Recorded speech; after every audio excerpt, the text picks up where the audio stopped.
بسم الله والحمد لله والصلاة والسلام على رسول الله وعلى آله وصحبه ومن والاه.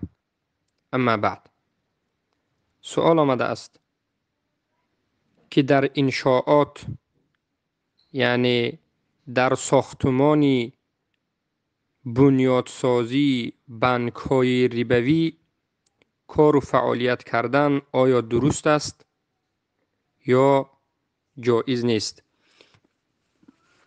به عباره عادی‌تر اگر بگوییم، برادرانی که در رسی کار و فعالیت می کنند، در بعض حالت به اونها پیشنهاد می شود که ما کار داریم. این کار همین است که یک بنای بانکی را که بانک ربوی هست، یعنی به ربا فعالیت می کند، بیایید بنیاد سازید، یعنی همین بانک ربوی را سازید.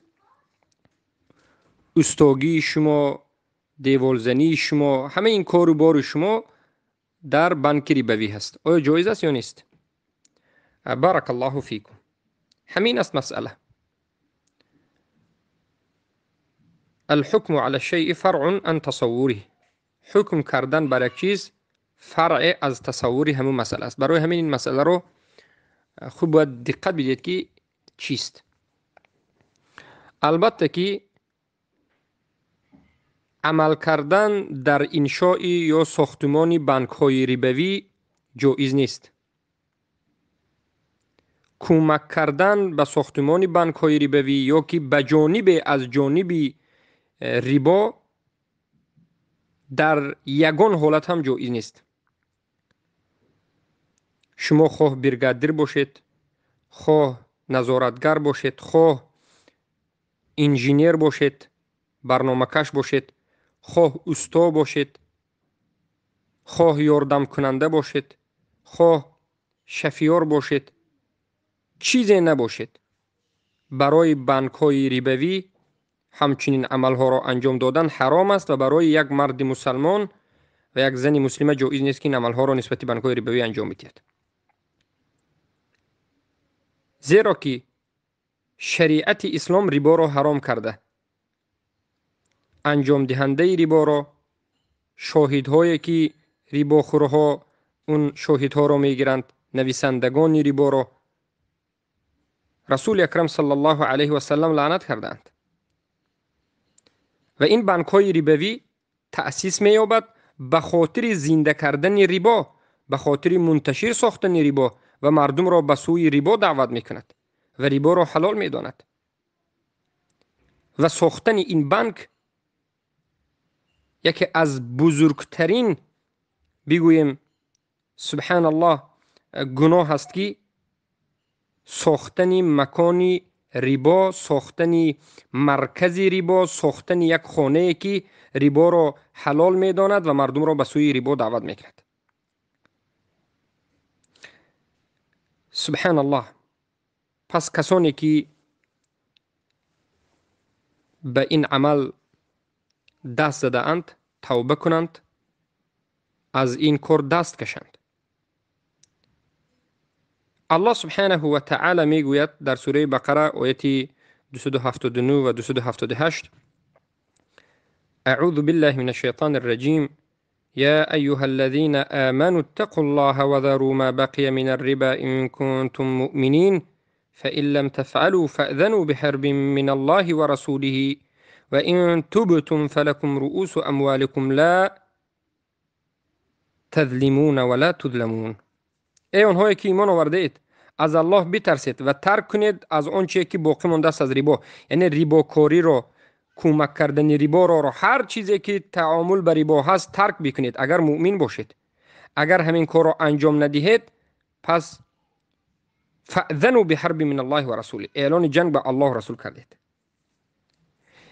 امام مسلم روایت میکنند که از جابر رضی الله عنه که قال، گفت لعن رسول الله صلى الله عليه وسلم آكل الربا وموكله وكاتبه وشاهديه وقال هم سواء. رسول الله صلی الله علیه و سلم لعنت کردند خورنده ربا و خوراننده ریبا و نویسنده ریبا و شاهدهایی که در همین ریبا وجود دارند همشون برابرند.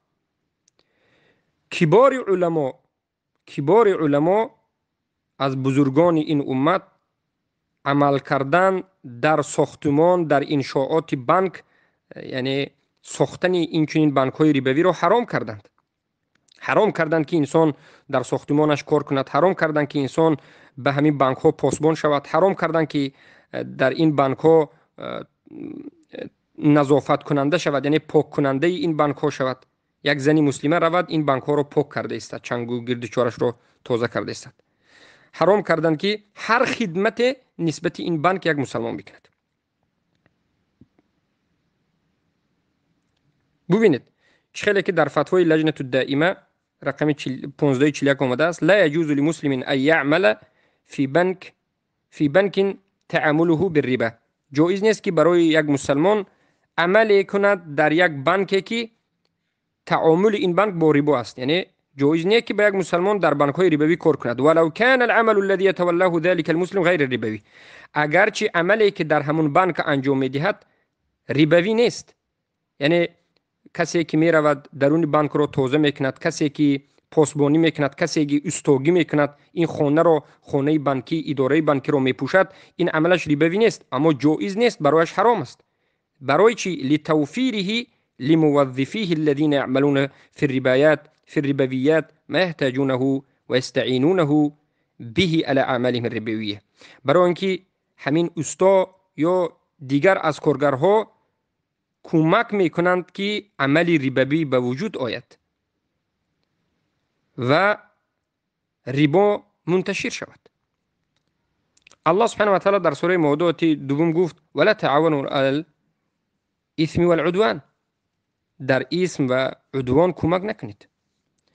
بسیار شیخ‌های معاصر را سوال کردند که آیا جایز است که در همین منشآت در ساختمان بانک‌ها کار کنیم؟ گفتند جایز نیست، حرام است. بارک الله فیکم. بعد از این فهمیده می شود که همچون استا کار کردن در ساختمان بانک‌های ربوی جایز نیست. به خاطر الله این عمل را ترک کنید. من ترک شیئا عوضه الله خیرا منها.